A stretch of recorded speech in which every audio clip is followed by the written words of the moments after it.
Part 3. Criminal Procedure. Chapter 74. Preliminary. Section 860. Generally, criminal procedure is the prescribed method of enforcing criminal law, and embraces all the steps for the apprehension and trial, and if guilty, conviction and punishment of persons believed to have committed crimes. It is the adjective branch of criminal law, which regulates its enforcement, as distinguished from the substantive branch treated in the preceding chapters, which prescribes rules for conduct.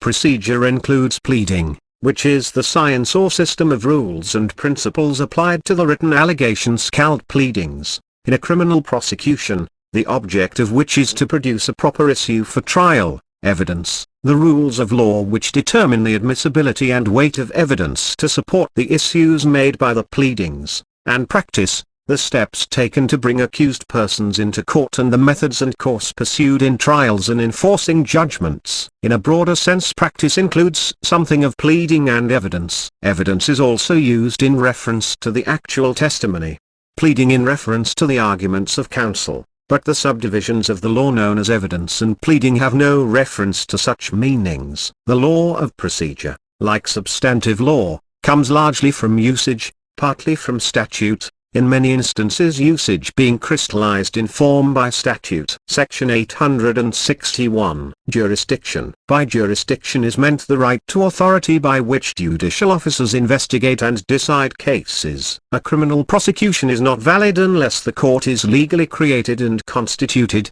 and unless it has jurisdiction to try the offense and the person charged with the offense. Acts by the court outside of its jurisdiction are void. The defendant cannot confer upon the court jurisdiction of an offense by his mere consent to be tried before it. However, merely the fact that the accused was illegally arrested or illegally brought within the court's jurisdiction will not affect the legality of the trial. And if the court has jurisdiction of the offense charged, but the proof establishes a less offense, one of which the court would not originally have had jurisdiction, yet it can render a legal judgment of conviction for the lesser offense. For instance, if the indictment is for grand larceny, and the court has jurisdiction of grand larceny but not of petty larceny, the defendant may be convicted of petty larceny. But a court which has jurisdiction only for petty larceny cannot render judgment in cases of grand larceny, where by statute the place and time for the court to sit are prescribed. Such requirements must be observed or the proceedings will be void. Section 862. State courts. State courts are created by the statutes or constitutions of the several states, and their jurisdiction is fixed and defined in the same manner. In every county of each state there is a court of general jurisdiction,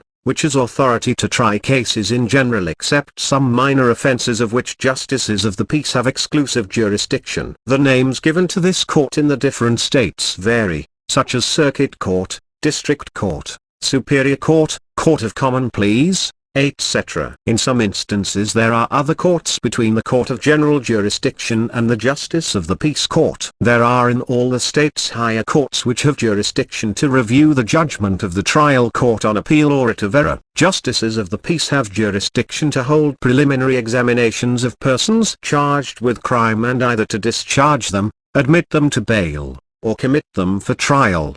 They also have jurisdiction to bind over persons to keep the peace, and are given exclusive jurisdiction of certain petty offences such as vagrancy or disorderly conduct, and concurrent jurisdiction with the higher courts in some other cases. In certain cases the accused has the right to appeal to the Court of General Jurisdiction, where he is tried again. Police courts in cities have practically the same jurisdiction as justices of the peace. Also in every county there is a coroner, who calls a coroner's court or inquest to inquire into the causes of sudden death where violence is indicted. Section 863. Federal Courts.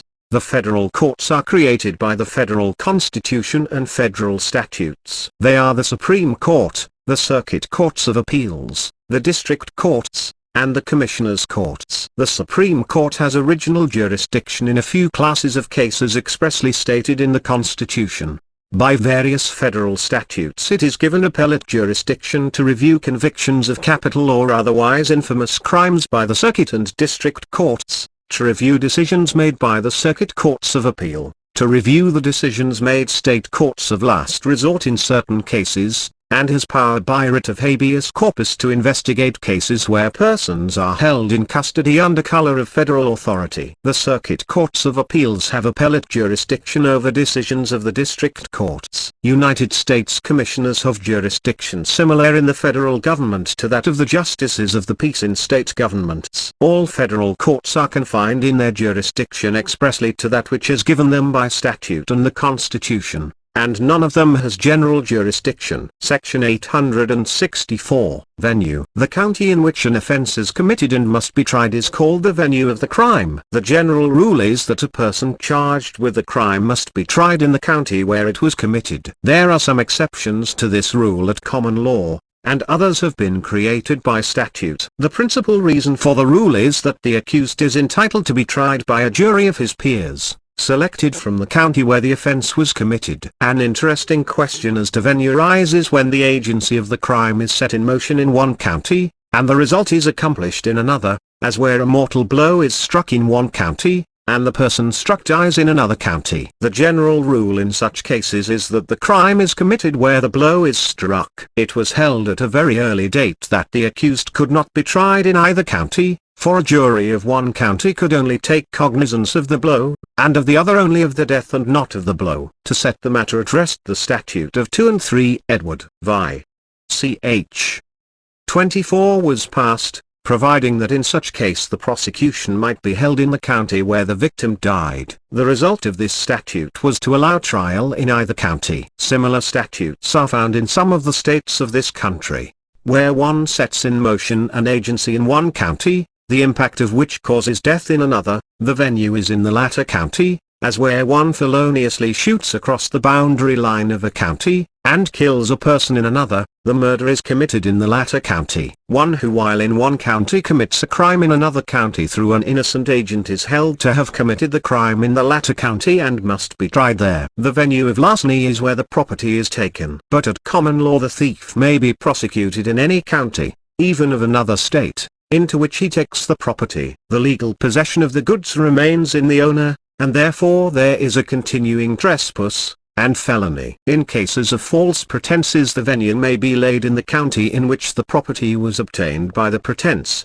though it may have been sent from another county. The same rule also holds in forgery, or libel. It is also held that if these offenses are committed by letter, the offender may be tried in the county where the letter is prepared, though the former would seem the better rule. The venue of embezzlement is the county where the property is appropriated, unless the transaction extends beyond that county. The venue of robbery is in the county where the property is taken, the venue of libel the county of publication. At common law prosecutions for bigamy must be in the county where the bigamous marriage took place, but by statute in some jurisdictions the offense is made a continuous one, and the prosecution may be wherever the parties are found living in bigamy.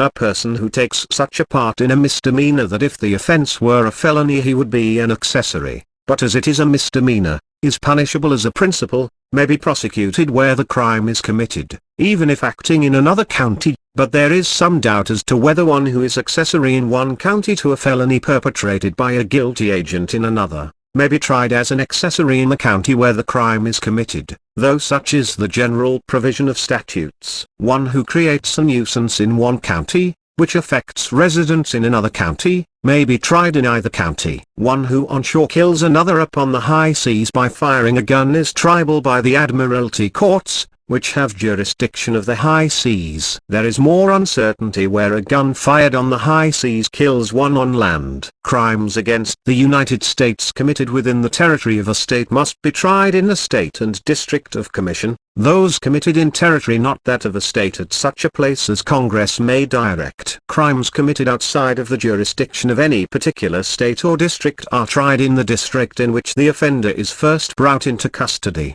In addition to the instances already mentioned, the common law rules of venue have been largely changed by statute. It has provided in many jurisdictions that when a crime is committed on or near the boundaries of counties, the venue may be laid in either of the counties. There is also a common statutory provision to the effect that where a crime is committed partly in one county and partly in another, the offender may be tried and punished in either. Other statutes provide that where a crime is committed in a moving vehicle, such as a railway car, automobile, or vessel, and there is doubt as to the county in which it occurred, the venue may be laid in any county through which the offender passes in the vehicle. Section 865. Change of venue. A change of venue is the removal by order of court of a cause from one county to an adjoining county for trial. In most states the grounds for such a change are fixed by statute, and are usually, either such prejudice against the defendant in the community that he cannot have a fair trial,